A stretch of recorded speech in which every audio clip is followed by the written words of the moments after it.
പിതാവിൻ്റെയും പുത്രൻ്റെയും പരിശുദ്ധാത്മാവിൻ്റെയും നാമത്തിൽ ആമേൻ. പ്രിയൻ്റെ പ്രാതിലേക്ക് എല്ലാവർക്കും സ്വാഗതം. ഈ കഴിഞ്ഞ ദിവസം എനിക്ക് പരിചയമുള്ള ഒരു യുവാവ് എന്നെ രാത്രി ഫോണിൽ വിളിച്ചിട്ട് കരഞ്ഞുകൊണ്ട് എന്നോട് പറഞ്ഞു, അച്ഛാ, ദൈവമില്ല അച്ഛാ. ദൈവത്തിന് ഒരു 3 വർഷമെങ്കിലും അവൻ്റെ അമ്മയ്ക്ക് ജീവൻ കൊടുക്കാമായിരുന്നു. വീട്ടിലെല്ലാ കാര്യങ്ങളും അമ്മയാണ് നോക്കിയിരുന്നത്. അവൻ എത്രയോ പ്രാർത്ഥിച്ചാ, ഞാൻ നേരിട്ട് കണ്ടിട്ടുണ്ട് അവൻ്റെ പ്രാർത്ഥന. മണിക്കൂറുകളോളം മുട്ടിന്മേൽ നിന്നുള്ള പ്രാർത്ഥന. പക്ഷെ ദൈവം അവൻ്റെ പ്രാർത്ഥന കേട്ടില്ല. അവൻ എത്രയോ പള്ളികളിൽ നേർച്ച കാഴ്ചകൾ സമർപ്പിച്ചിട്ടുണ്ട്. പക്ഷെ ദൈവത്തിന് ഒന്നും ചെയ്യുവാൻ സാധിച്ചില്ല. ദൈവം ഇല്ല അച്ഛാ, അവൻ പാവമാണ്, ഇനി അവൻ ആരുമില്ല അച്ഛാ. ആ യുവാവ് അവൻ്റെ വേവലാതികൾ തുടർന്നുകൊണ്ടേയിരുന്നു. അവൻ്റെ വാക്കുകൾ കേട്ട് കഴിഞ്ഞപ്പോൾ എനിക്ക് വളരെ സങ്കടം തോന്നി. കാരണം കഴിഞ്ഞ ദിവസങ്ങളായി ഞങ്ങളെല്ലാവരും അവൻ്റെ കൂട്ടുകാരൻ്റെ അമ്മയ്ക്ക് വേണ്ടി പ്രാർത്ഥിച്ചുകൊണ്ടിരുന്നു. ക്യാൻസർ രോഗബാധിതയായ അവൻ്റെ കൂട്ടുകാരൻ്റെ അമ്മയോട് ഫോണിലൂടെ ഞാനും സംസാരിച്ചിരുന്നു. അമ്മയെ പ്രാർത്ഥിക്കുന്നുണ്ട്, ദൈവം സുഖപ്പെടുത്തുമെന്ന് ഞാൻ പറഞ്ഞ് ആശ്വസിപ്പിച്ചിരുന്നു. പക്ഷെ പെട്ടെന്നാണ് കാര്യങ്ങൾ മാറി മറിഞ്ഞത്. ചോര ഛർദ്ദിക്കുകയും ശ്വാസം കിട്ടാതെ ആവുകയും ചെയ്തപ്പോൾ വീണ്ടും ആശുപത്രിയിൽ പ്രവേശിച്ചു. എന്നാൽ അധികം വൈകാതെ മരണത്തിന് കീഴടങ്ങുകയായിരുന്നു. ഞാൻ അവനെ ആശ്വസിപ്പിക്കുവാൻ ശ്രമിച്ചു നോക്കി. പക്ഷെ എനിക്ക് മനസ്സിലാക്കുവാൻ സാധിച്ചു, ഈ ഒരു വേദനയിൽ അവനോട് എന്ത് പറഞ്ഞിട്ടും കാര്യമില്ല എന്ന്. ഞാൻ പറഞ്ഞു, നിൻ്റെ മനസ്സിലെ വിഷമം എനിക്ക് മനസ്സിലാക്കാം, നിൻ്റെ കൂട്ടുകാരൻ്റെ വേദന എനിക്ക് മനസ്സിലാക്കാം. ധൈര്യമായിരിക്കൂ, ദൈവം കൂടെയുണ്ട്. പ്രിയപ്പെട്ടവരെ, നമ്മുടെ ജീവിതത്തിൽ ദുഃഖങ്ങളും ദുരിതങ്ങളും ഒന്നിന് പിന്നാലെ വരുമ്പോൾ ചിലപ്പോഴൊക്കെ നമ്മൾ തളർന്നു പോകാറുണ്ട്. ജീവിതത്തിൻ്റെ സഹനങ്ങൾക്ക് നടുവിൽ വേദനകൾക്കിടയിൽ നമ്മൾ നിരാശപ്പെടാറുണ്ട്. നിരാശ മൂലം നമ്മുടെ വിശ്വാസത്തെ തള്ളിപ്പറയുവാനായിട്ടുള്ള അവസരങ്ങൾ ഒരു പക്ഷേ ഉണ്ടായിരുന്നേക്കാം. അതുപോലെ തന്നെ ദൈവത്തെ ശപിച്ചിട്ടുണ്ടായിരിക്കാം, ദൈവത്തെ പഴിചാരിട്ടുണ്ടായിരുന്നേക്കാം. ഞാൻ മേൽ വിവരിച്ച സംഭവത്തെ പോലെ വ്യത്യസ്തമായിട്ടുള്ള അനുഭവങ്ങളിലൂടെ നമ്മൾ കടന്നുപോയിട്ടുണ്ടാകാം. ഓർക്കുക, ഇത്തരം നിമിഷങ്ങളൊക്കെ നമ്മുടെ വിശ്വാസം പരീക്ഷിക്കപ്പെടുന്ന നിമിഷങ്ങളാണ്.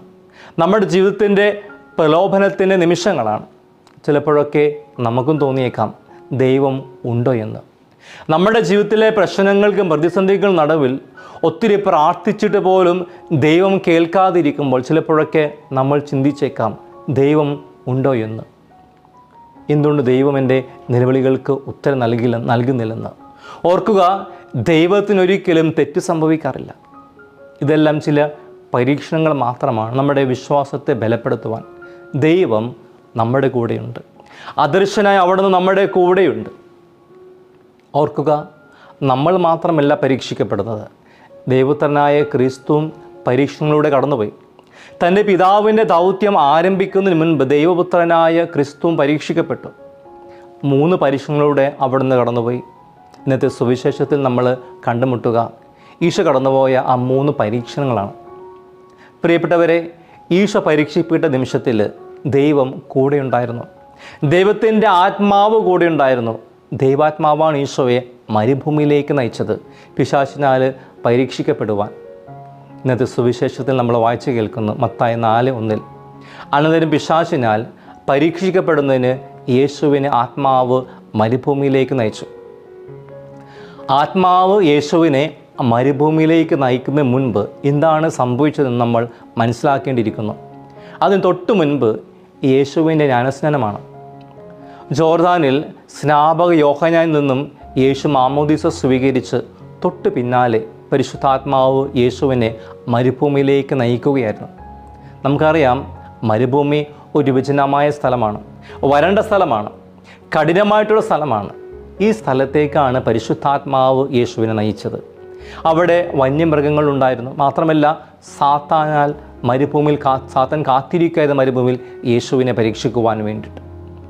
യേശുവിനെ ജ്ഞാനസ്നാന വേളയിൽ ഒരു ദൈവികമായിട്ടുള്ള സ്വരത്തിൽ നമ്മൾ സാക്ഷ്യം വഹിക്കുന്നുണ്ട്. ഇവൻ എൻ്റെ പ്രിയപുത്രൻ, ഇവനിൽ ഞാൻ പ്രസാദിച്ചിരിക്കുന്നെന്ന് ഒരുപക്ഷെ നമ്മൾ ചിന്തിച്ചേക്കാം. മാമോദിസയ്ക്ക് ശേഷം യേശുവിന് ലഭിക്കുവാൻ പോകുന്നത് എല്ലാം വളരെ നല്ല കാര്യങ്ങളായിരിക്കുമെന്ന്, വളരെ സുഖമായിട്ട് അവിടുത്തെ പരസ്യ ജീവിതം നടന്നു പോകുമെന്ന്. പക്ഷെ നമ്മുടെ പ്രതീക്ഷകൾക്ക് വിപരീതമായിട്ട് നിരവധി പ്രതിസന്ധികളിലൂടെയാണ് യേശു കടന്നു പോകുന്നത്. യേശു ഈ പ്രതിസന്ധികളെ എങ്ങനെയാണ് അഭിമുഖീകരിച്ചതെന്ന് നമ്മളിവിടെ ചിന്തിക്കുന്നത് വളരെ ഉചിതമായിരിക്കും. ഒരിക്കൽ പോലും താൻ അഭിമുഖീകരിക്കേണ്ടി വന്ന പ്രതിസന്ധികളെക്കുറിച്ച് കർത്താവ് ദുഷിച്ചു പറഞ്ഞില്ല. പിതാവായ ദൈവത്തോട് പരാതിപ്പെട്ടില്ല. അവ മാറിപ്പോകുവാനായിട്ട് പ്രാർത്ഥിച്ചില്ല. ദൈവത്തിൻ്റെ പദ്ധതികളെ പഴിചാരിയുമില്ല. ദൈവപുത്രനായിട്ടുള്ള തനിക്കിത് അനുഭവിക്കേണ്ടി വന്നല്ലോ, ഇങ്ങനെ ഒന്നും തന്നെ ഈശോ ചിന്തിച്ചില്ല. ദൈവത്തോട് ഒരു പരിഭവവും പറഞ്ഞില്ല. പരിശുദ്ധാത്മാവാകട്ടെ യേശുവിനെ മരുഭൂമിയിലേക്ക് നയിച്ചപ്പോൾ അവിടെ യേശു അഭിമുഖീകരിക്കേണ്ട പ്രതിസന്ധികളെക്കുറിച്ച് പരിശുദ്ധാത്മാവിന് അറിയാമായിരുന്നു. ഒരു വിജനമായിട്ടുള്ള വരണ്ട സ്ഥലത്തേക്കാണ് യേശുവിനെ ആനയിക്കുന്നതെന്നും അവിടെ വന്യമൃഗങ്ങൾ ഉണ്ടായിരിക്കുമെന്നും സാത്താൻ മരുഭൂമിയിൽ ദൈവപുത്രനായ യേശുവിനെ പരീക്ഷിക്കുമെന്നും എല്ലാം വളരെ വ്യക്തമായിട്ട് പരിശുദ്ധാത്മാവിന് അറിയാമായിരുന്നു. പക്ഷെ പരിശുദ്ധാത്മാവാകട്ടെ ഈ പ്രതിസന്ധികളിൽ നിന്നും ഈശോയെ വഴിമാറി സഞ്ചരിക്കുവാൻ ഒന്നും തന്നെ പ്രവർത്തിച്ചില്ല.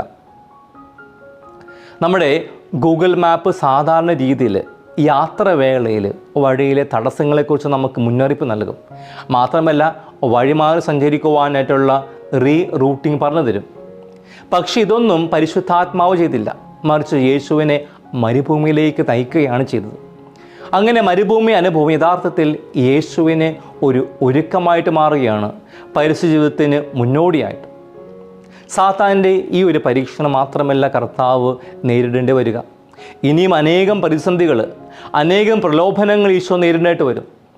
തൻ്റെ സ്വന്തം ശിഷ്യന്മാരിൽ നിന്നും, സ്വന്തം ബന്ധുക്കളിൽ നിന്നും, മത അധികാരികളിൽ നിന്നും അധികം വൈകാതെ ഗെത്സമൻ തോട്ടത്തിൽ തൻ്റെ വ്യക്തിപരമായിട്ടുള്ള പ്രാർത്ഥനയുടെ നിമിഷത്തിൽ, പിന്നീട് കാൽവരി കുരിശിലും. എന്നാൽ ഇവിടെയെല്ലാം ഈശോ വിജയം വരിക്കുകയാണ് ചെയ്തത്. എല്ലാ പ്രതിസന്ധികളെയും പ്രലോഭനങ്ങളെയും മറികടന്ന് ഈശോ വിജയം വരിക്കുകയാണ് ചെയ്തത്. അതിന് അടിസ്ഥാന കാരണമായിട്ട് മാറിയത് മരുഭൂമിയിലെ ഈ പരീക്ഷണമാണ്, മരുഭൂമി അനുഭവമാണ്. വിശുദ്ധ ബൈബിളിലൂടെ കണ്ണോടിക്കുമ്പോൾ കാണുവാൻ സാധിക്കും, ആരെയെല്ലാം ദൈവം ഒരു ദൗത്യം ഏൽപ്പിച്ചോ അവരെയെല്ലാം ദൈവം സഹായിക്കുന്നതായിട്ട്. അവരെ ആരും ദൈവം ഒറ്റയ്ക്ക് വിട്ടില്ല. എല്ലായ്പ്പോഴും ദൈവം കൂടെയുണ്ടായിരുന്നു. അവിടുത്തെ ആത്മാവ് അവർ കൂടെ ഉണ്ടായിരുന്നു. ഉൽപ്പത്തി 12:1 മുതൽ 2 വരെയുള്ള വചനങ്ങൾ നമ്മൾ വായിക്കുന്ന കർത്താവ് അബ്രഹാമിനോട് അരുളി ചെയ്തു, നിൻ്റെ ദേശത്തെയും ബന്ധുക്കളെയും പിതൃഭവനത്തെയും വിട്ട് ഞാൻ കാണിച്ചു തരുന്ന നാട്ടിലേക്ക് പോവുക. ഞാൻ നിന്നെ വലിയൊരു ജനതയാക്കും. മറ്റൊരു വിധത്തിൽ പറഞ്ഞാൽ തൻ്റെ കംഫർട്ട് സോൺ ഉപേക്ഷിച്ച് അനിശ്ചിതത്വത്തിലേക്ക് നീങ്ങുവാൻ ദൈവം അബ്രഹാമിനോട് നിർദ്ദേശിക്കുകയാണ്. അപകട സാധ്യതയും അനിശ്ചിതത്വവും ഈ യാത്രയിലുണ്ട്. തുടർ യാത്രയിൽ നിരവധിയായിട്ടുള്ള പ്രതിസന്ധികളിലൂടെ, പരീക്ഷണങ്ങളിലൂടെ അബ്രഹാം കടന്നു പോകുന്നുണ്ട്. ഏക മകനെ ബലിയർപ്പിക്കുവാൻ പോലും ദൈവം ആവശ്യപ്പെടുന്നുണ്ട്. അവിടെയും അബ്രഹാം വിജയിക്കുകയാണ് ചെയ്തത്. കാരണം അബ്രഹാം ഒറ്റയ്ക്കായിരുന്നില്ല, ദൈവം കൂടെയുണ്ടായിരുന്നു.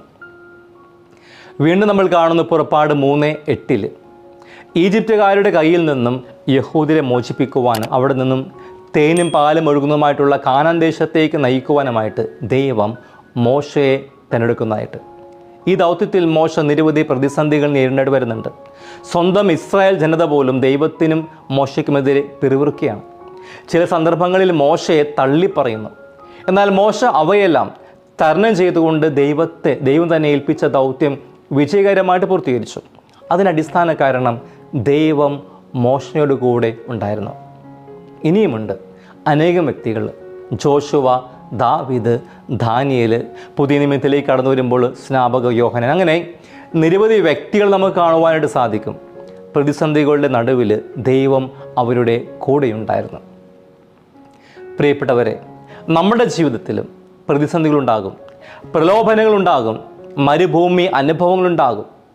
പ്രതിസന്ധികൾ ഒരുപക്ഷെ പലതുമാകാം. രോഗപീഠയാകാം, ജോലി ലഭിക്കാത്ത അവസ്ഥയായിരിക്കാം, വിവാഹ തടസ്സമായിരിക്കാം, വിസ തടസ്സമായിരിക്കാം, കുഞ്ഞുങ്ങളില്ലാത്ത അവസ്ഥയായിരിക്കാം.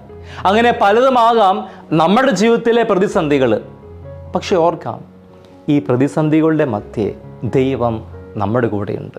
ഞാൻ ആവർത്തിക്കുവാൻ ആഗ്രഹിക്കുകയാണ്, ദൈവം നമ്മുടെ കൂടെയുണ്ട്. ദൈവമില്ല എന്ന് നമ്മൾ ചിന്തിപ്പിക്കുന്നത് സാത്താൻ്റെ ബ്ലാക്ക് മാജിക്കാണ്. ആ ബ്ലാക്ക് മാജിക്കിൻ്റെ വലയത്തിൽ നമ്മൾ ഒരിക്കലും പെട്ടുപോകരുത്. ആത്മാവ് യേശുവിനെ മരുഭൂമിയിലേക്ക് നയിച്ചതുപോലെ ആത്മാവ് നമ്മുടെ കൂടെയുണ്ട്. മരുഭൂമി അനുഭവം യേശുവിനെ ശക്തിപ്പെടുത്തിയതുപോലെ നമ്മുടെ ജീവിതത്തിലെ പ്രതിസന്ധികളാകുന്ന മരുഭൂമി അനുഭവങ്ങൾ കൂടുതലായിട്ട് നമ്മളെ ശക്തിപ്പെടുത്തും.